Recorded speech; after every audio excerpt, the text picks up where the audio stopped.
dari Imam Abul Hasan Asy-Syadzili. Maka saya jumpai dia langsung di kamar hotel Pangeran. Syekh, saya mau nanya. Halo bro, tonton videonya sampai selesai, jangan di skip ya. Jangan lupa like, comment, share, dan subscribe-nya. Terima kasih. Pendapat yang didatangkan oleh sebagian orang yang juga tidak jelas dalil-dalilnya, bahkan banyak dimulai dengan hal-hal yang palsu, ya, atau dalil palsu, yaitu mengatakan yang pertama dinukil atau diciptakan adalah Nur Muhammad, sebagaimana dinukil dari sebagian orang-orang yang menyebutkan diri pada golongan sufi. Ya, dalilnya adalah dari Jabir radhiyallahu anhu bahwasanya Nabi SAW bersabda pertama kali diciptakan adalah Nur Nabi wahai Jabir, hadis riwayat Abdul Razzaq. Ya. Dan golongan ini meyakini bahwa Nur Muhammad diciptakan sebelum Lauhil Mahfuz, qalam, surga, neraka, malaikat, langit, bumi, matahari, bulan, jin dan manusia. Ya, ini dinukil dari kitab Kashful Khafa jilid 1 halaman 302. Ya.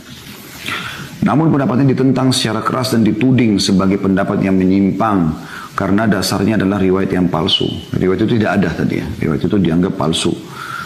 Hadis ini palsu dan dusta, tidak ada nilainya. Kami mendengar orang-orang sekarang mengatakan wahai makhluk Allah yang pertama, wahai cahaya arsy Allah, ya, maksudnya Nur Muhammad.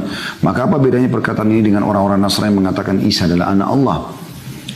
Dan ini sesat juga, ya, menyesatkan, dinukil dari perkataan Syekh Hasan Abul Ashbal Al-Zuhri Al-Misri dalam Syarah Sahih Muslim jilid 13 halaman 97. Juga Syekh Albani rahimahumullah semuanya menyebutkan, ya, bahwasanya ini adalah min abtalil batil.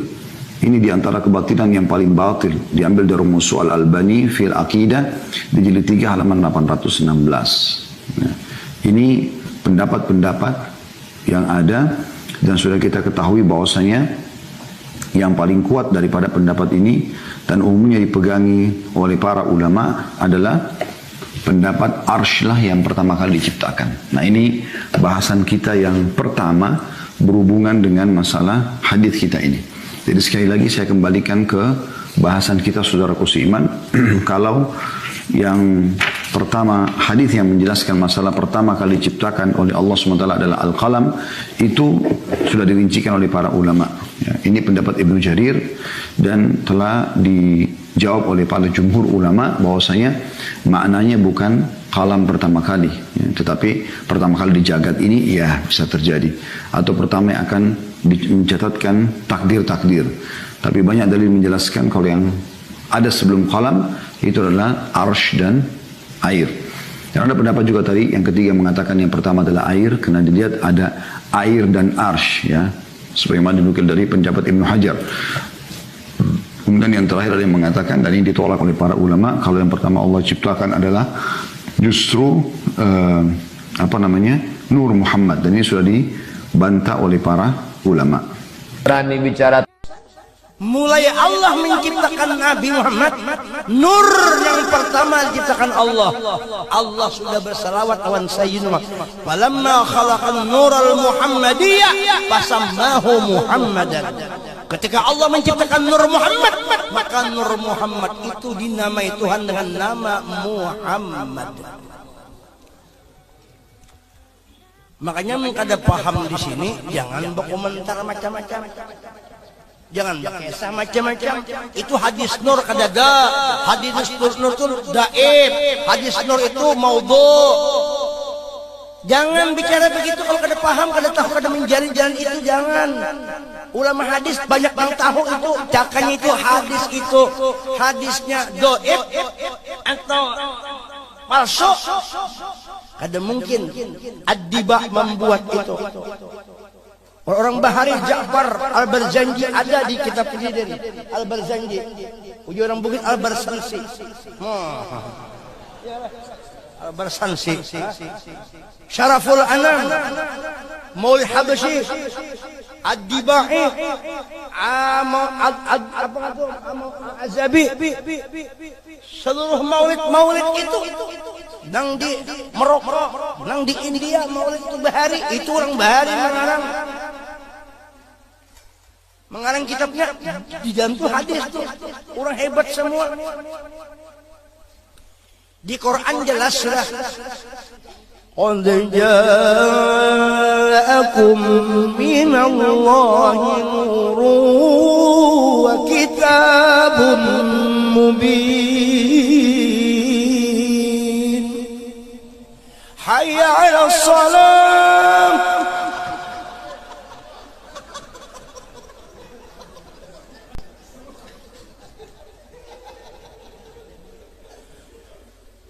Nur ay nur Sayyidina Muhammad. Allahu nurus samawati wal ard. Nur langit dan bumi aja ada, apalagi nur Sayyidina Muhammad. Wa ma arsalnaka illa rahmatan lil alamin. Rahmatan lil alamin huwa Sayyidina Muhammad. Wala sawfa yu'tika rabbuka atarda. Banyak ayat itu menunjukkan keistimewaan daripada Habibuna Muhammad.